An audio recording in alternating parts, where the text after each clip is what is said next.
Sir, आज आशाराम बापू के जमानत की खारिज हुई है, उस पर आप क्या कहेंगे सुप्रीम कोर्ट? एक्चुअली माननीय सर्वोच्च न्यायालय में जो पूज्य संत आशाराम बापू जी, जिनकी 86 वर्ष की उम्र है और पूरी तरह से निर्दोष हैं, सरासर झूठे फंसाए गए, जो चीज़ उनके कभी आसपास नहीं रही उससे उन्हें जोड़ा गया। बालिग नाबालिग का प्रश्न भी अभी कोर्ट में चल रहा है। कुछ डॉक्यूमेंट ऐसे हैं जिनमें बालिग हैं, ऐसी चीज़ें हैं। एक 86 वर्ष के संत की जो जमानत है मेडिकल आधार पर, शरीर उनका केवल अपने तपोबल से, श्रद्धा से, आस्था से, जो उनकी धार्मिक शक्ति है, केवल उसके बल पर वो चल रहे हैं। जो उनके जीवन में ब्रह्मचर्य का महत्व रहा है। बापूजी ने सदैव हमारे देश की पाश्चात्य सभ्यता, संस्कृति को पीछे हटाया। भारतीय सभ्यता, भारतीय संस्कृति, सनातन पद्धति, सनातन रीति रिवाज को ऊंचा उठाया और इसीलिए उनके ऊपर इस तरह के मनगढ़ंत साजिशन, एक प्लान के तहत ऐसे आरोप लगाए गए जिससे सनातन संस्कृति को रोका जा सके। उन्होंने उस समय लगातार काफ़ी संघर्ष किया और उस संघर्ष उनका आज भी जारी है।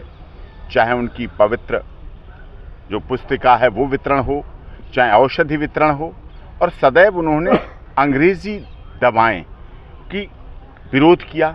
तो वो संत कैसे इंग्लिश मेडिसिन और एम्स और इसके इलाज पे चले जाएं? वो आयुर्वेद से अपना इलाज कराना चाहते हैं। आज भी वो आयुर्वेदिक पर आधारित हैं। जेल में भी वो आयुर्वेद का ही सब कुछ प्रयोग करते हैं, रखते हैं, और आयुर्वेद के द्वारा उनकी जो आयुर्वेद पद्धति है उसको सर्वमान्य भी है। और ऑनरेबल जोधपुर हाईकोर्ट ने सबके सामने कहा था कि संत आशाराम बापू से, मतलब बापू जी से बड़ा आयुर्वेद का जानकार कौन है? ये ऑनरेबल कोर्ट की बात थी। तो उसके बारे में ये सब कुछ होते हुए ऐसे समय में, जबकि आज देश में सनातन पद्धति पूरी तरह से आज स्वतंत्रता मिल रही है, वो बाध्यताएं खत्म हो रही हैं, तो हम चाहते हैं, सभी चाहते हैं, उनके साधक चाहते हैं, देश और दुनिया में साधक कानूनी पद्धति से, लीगल पद्धति से आधार पर पूज्य संत आशाराम बापू जी, जो कि इतने वर्ष से जेल में हैं, एक दिन भी नहीं निकले, एक घंटे के लिए नहीं निकले, जबकि पैरोल, इंटरिम बेल, इलाज के लिए बड़े बड़े जघन्य केसों में, बड़े बड़े जघन्य आरोपों में, चाहे आतंकवादियों के हों, चाहे देशद्रोहियों के, जो देश के लिए गलत हैं, जो राष्ट्रीय सुरक्षा के लिए खतरा हैं, जो बड़े बड़े भ्रष्टाचार के स्कैम करके लोगों को बर्बाद कर चुके हैं, ऐसे लोगों को भी माननीय अदालत के द्वारा समय समय पर इंटरिम बेल, पैरोल, और जो हमारे साधन हैं, जो हमारे भारत के संविधान डॉक्टर भीमराव अंबेडकर जी संविधान निर्मात्री के सभा अध्यक्ष रहे, जिन्होंने हमें उपलब्ध कराए, और आज यहाँ सुप्रीम कोर्ट में आप देखते हैं हमारे संविधान का रक्षक भी है माननीय सर्वोच्च न्यायालय, हमारे मूल अधिकारों का रक्षक भी है माननीय सर्वोच्च न्यायालय, हमारे जो सामाजिकता है उन सबका रक्षक है हमारा माननीय सर्वोच्च न्यायालय। तो हम लोग ऐसी आशा करते हैं कि आने वाले समय में परम पूज्य संत श्री आशाराम बापू जी की रिहाई हो, उनकी बेल हो, संवैधानिक तरीके से हो, कानूनी तरीके से हो।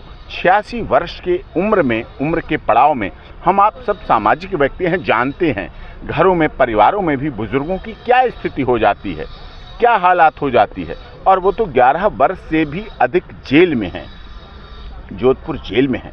मैं उनसे वहाँ कई बार मुलाकात हुई, तो वो केवल अपनी धार्मिक विश्वास पर ही हैं, अडिग हैं, और आज भी वो हैं जिस तरह से। लेकिन शरीर तो शरीर है, उस शरीर के लिए तो हम लोग हैं, उस शरीर की इलाज होना चाहिए, आयुर्वेदिक पद्धति से इलाज होना चाहिए, उन्हें कंसल्ट कराया जाए, वैद्यों से कंसल्ट कराया जाए, वो वैद्यों से कंसल्ट करें, वो जानकारी हो, उसके बाद उनका इलाज हो।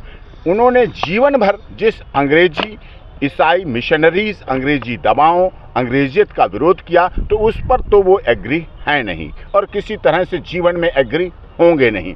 उन्हें सीधी सीधी आयुर्वेदिक दवा, आयुर्वेदिक इलाज, आयुर्वेदिक अस्पताल, चाहे वो हमारी भारत सरकार के आयुर्वेदिक अस्पताल हों, हमारा आयुर्वेद मंत्रालय है, हमारी भारत सरकार है, हमारी उसमें से आयुर्वेद के द्वारा अस्पतालों से सरकारी आयुर्वेद के अस्पताल हों, प्राइवेट आयुर्वेद के अस्पताल हों, उनके चिकित्सक हैं, उनके वैद्य हैं, उनके द्वारा कंसल्ट होकर इलाज हो, ऐसा हम चाहते हैं। और यहाँ माननीय सर्वोच्च न्यायालय ने कहा है कि जोधपुर हाई कोर्ट जाइए तो वहाँ भी जाया जाएगा। कानून का प्रत्येक दरवाज़ा जो परम पूज्य संत श्री आशाराम बापू जी की रिहाई के लिए हो सकता है वो किया जाएगा। अभी आपने पिछले दिनों देखा 14 फरवरी वैलेंटाइन डे, पाश्चात्य सभ्यता के लिए क्या क्या नहीं होता है, जिस तरह से हमारी बहन बेटियों का यौन शोषण होता है 14 फरवरी को वैलेंटाइन डे के नाम पर, और फरवरी के बाद मार्च, अप्रैल और मई तक उन बहन बेटियों के हालात गायनो डॉक्टर, लेडी डॉक्टर से पूछिएगा आप लोग वरिष्ठ पत्रकार हैं, उनके क्या हालात हो जाते हैं, हमारी बहन बेटियों के क्या क्या हालात हो जाते हैं। उसी के उल्टे परम पूज्य संत श्री आशाराम बापू जी ने 14 फरवरी को वैलेंटाइन डे के बजाय माता पिता पूजन दिवस मनाया कि जो बच्चे माता पिता की आज्ञा मानेंगे, पूजन करेंगे, बच्चे को पिता मिलेगा, माता मिलेंगे और एक दूसरे से मिलते जुलते रहेंगे, प्यार करेंगे, सम्मान करेंगे, आरती उतारेंगे, सब कुछ करेंगे, तो ऐसे संस्कार बढ़ाने, ऐसे संस्कार चलाने, ऐसे संस्कार आगे करने का काम परम पूज्य संत श्री आशाराम बापू जी ने लगातार वर्षों वर्ष से किया है। और यही उनकी लड़ाई है। वो चाहते हैं रक्षाबंधन, भैया दूज और हमारे 30 त्योहार मनाए जाएं, और पाश्चात्य सभ्यता कहती वैलेंटाइन डे, लव डे, किस day, hug day, propose day, hello day बनाया जाए। यही विरोध है, लेकिन जीत सनातन की होगी। सत्य परेशान हो सकता है, पराजित नहीं हो सकता है, जीतेगा। समय लग रहा है। हम भारत सरकार से भी अनुरोध करते हैं, माननीय अदालत से भी अनुरोध करते हैं, और सभी से कानूनी तरीके से, सामाजिक तरीके से संत बापू जी की, आशाराम बापू जी की रिहाई हो, और बहुत दिन हो चुके हैं।